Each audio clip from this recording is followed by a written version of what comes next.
बिस्मिल्लाहिर्रहमानिर्रहीम, अस्सलाम वालेकुम एंड वेलकम टू पाक प्रॉफिटेबल स्टॉक्स। दोस्तों, आज की मार्केट का जायज़ा लेते हैं और गुज़श्ता कल और आज होने वाली तेज़ी को समझने की कोशिश करते हैं कि क्या ये आर्जी है या मार्केट अब अपसाइड रैली करने जा रही है।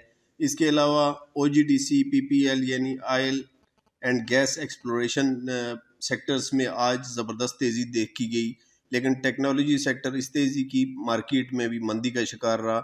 इसको भी समझने की कोशिश करते हैं, तो मेरे साथ रहिएगा। Pak Profitable Stocks is place to learn about best and profitable stocks of KSE or Pakistan Stock Exchange.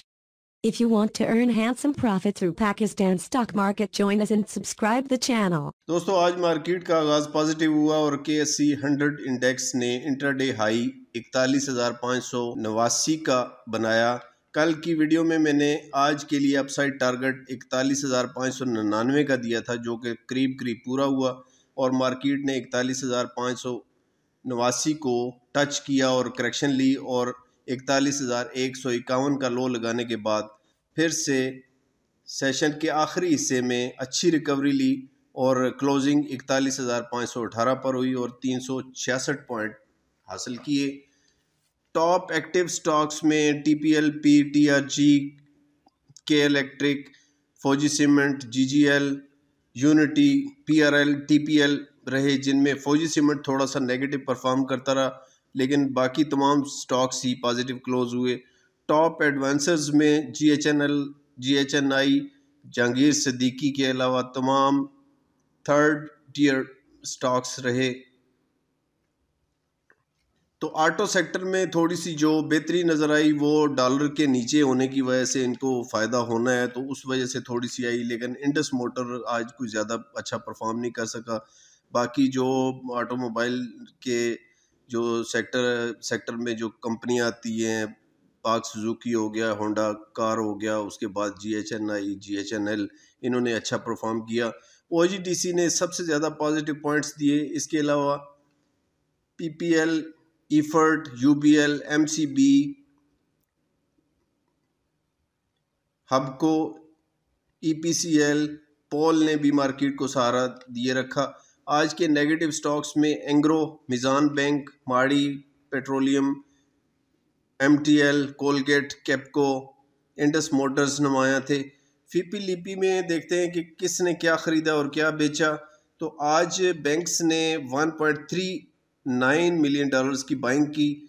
Banks की काबिल ज़िक्र बाइंग ऑयल एंड गैस यानी OGDC, PPL वगैरह में ही रही और 0.57 मिलियन डॉलर्स की इन्होंने इसमें बाइंग की और थोड़ी सी बाइंग इफर्ट और FSC को आप समझ सकते हैं फर्टिलाइज़र में हुई, जबकि बैंक्स ने heavy selling 1.27 million dollar cement में, 0.7 मिलियन डॉलर्स पावर सेक्टर में, 0.5 मिलियन डॉलर्स टेक्सटाइल में और अदर सेक्टर में 0.17 मिलियन डॉलर्स की सेलिंग की और बाकी इनकी डेट मार्केट की बाइंग थी। म्यूचुअल फंड ने आज फिर हैवी सेलिंग की, लेकिन मार्केट में 0.38 का सीमेंट खरीदा और 0.31 मिलियन डॉलर्स का फर्टिलाइज़र और अदर सेक्टर में 0.12 की बाइंग की।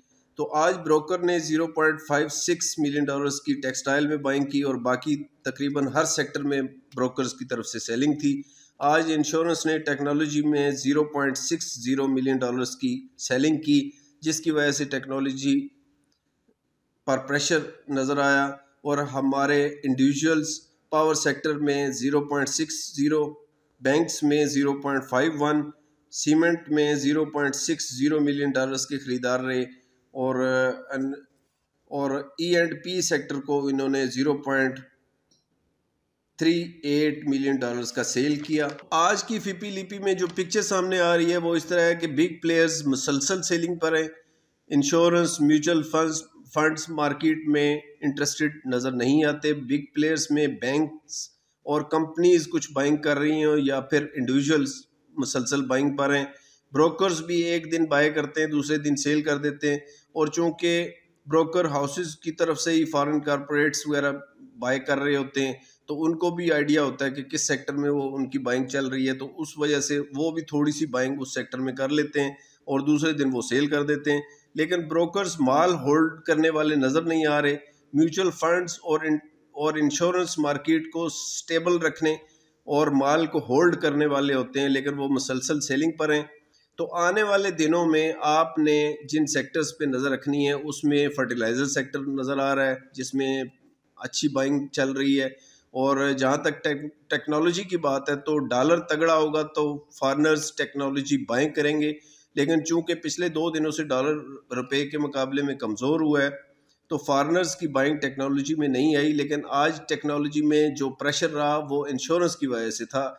इंश्योरेंस ने 0.60 मिलियन डॉलर्स की सेलिंग आज की, जिसकी वजह से ये सेक्टर प्रेशर में रहा। फॉरेन कॉरपोरेट्स की इस सेक्टर में अच्छी खासी बाइंग है, ख़ासतौर पर TRG में। तो आने वाले दिनों में टेक्नोलॉजी कम बैक कर सकता है। नेट सोल रिजल्ट की वजह से मंदी का शिकार है। एवियन को आप 72 रुपये से लेके 75 रुपये की रेंज में, ऑक्टोपस को 63 से लेके 65 की रेंज में एक्यूमुलेट आप कर सकते हैं। तो इस रेट पे ये अट्रैक्टिव लग रहे हैं। तो डिप पर जहाँ पे भी मिले टेक्नोलॉजी को बाय करना चाहिए। और OGDC PPL क्रूड ऑयल सस्ता होने की वजह से मंदी का शिकार थे और आज क्रूड ऑयल थोड़ा सा बेहतर हुआ तो इनमें अच्छा इजाफा देखा गया, लेकिन गवर्नमेंट शेयर्स होने की वजह से सर्कुलर डेट जैसे मसाइल का शिकार है। इसलिए मैं ज़ाती तौर पर OGDC PPL में ज़्यादा पूरा उम्मीद नहीं हूँ।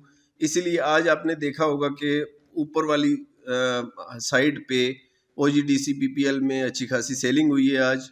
और सीमेंट में भी आज अच्छी बाइंग हुई है और पिछले हफ्ते से ये बाइंग चल रही है और अच्छे बिग प्लेयर्स इसमें बाइंग कर रहे हैं।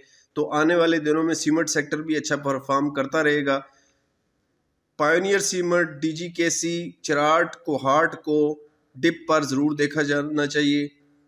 अब चार्ट पर इंडेक्स को देखते हैं कि मार्केट आगे क्या कर सकती है। कल मैंने जो अपसाइड टारगेट दिया था वो 41,599 का था, जिससे 10 पॉइंट कम तक मार्केट ऊपर गई। ये जो पिंक कलर की लाइन आप देख रहे हैं ये मार्केट की इस वक्त फॉर्मेशन है। इसके हिसाब से इस वक्त इंडेक्स अपनी रेजिस्टेंस पर है। अगर इस पिंक लाइन को कल मार्केट ब्रेक करके ऊपर जाती है तो असल में ये ब्रेकआउट होगा। और अगर कम से कम 1 घंटे की कैंडल इसके ऊपर ग्रीन बनती है अच्छे वॉल्यूम के साथ तो आप इसको ब्रेकआउट कह सकते हैं। फिर आप मार्केट को 42,300 और 42,800 के लेवल्स पर जाता हुआ देख सकेंगे। और अगर मार्केट दूसरी सूरत में 41,280 के लेवल से नीचे जाती है तो मार्केट 41,000 और 40,600 के लेवल्स दिखा सकती है। और अगर 15 मिनट के चार्ट पर देखें तो मार्केट ओवरबॉट हो चुकी है और RSI नेगेटिव डाइवर्जेंस दिखा रहा है। इसलिए हो सकता है कि कल मार्केट 41,280 के लेवल को टच करे और इसको टेस्ट करने नीचे आए और इस लेवल से सपोर्ट लेकर दोबारा ऊपर की तरफ जाए। लेकिन मार्केट को आज के लो 41,280 के लेवल से नीचे क्लोजिंग नहीं देनी चाहिए, वरना मार्केट फिर से नेगेटिव हो सकती है। तो स्ट्रेटजी क्या होनी चाहिए कि स्टॉक्स को ऊपर के लेवल पर थोड़ा थोड़ा प्रॉफिट टेकिंग करते रहें ताकि डिप लगने की सूरत में कैश इन हैंड आपके पास हो। तो उम्मीद तो ये है कि डार साहब के आने के बाद डॉलर तगड़ा होता रहेगा और ये इसमें बेहतरी का सिलसिला जारी रहेगा, लेकिन फिर भी एहतियात लाजम है। तो दोस्तों ये थी आज की वीडियो, तो मिलते हैं किसी नई वीडियो में, तब तक अल्लाह हाफिज़ एंड थैंक्स फॉर वॉचिंग।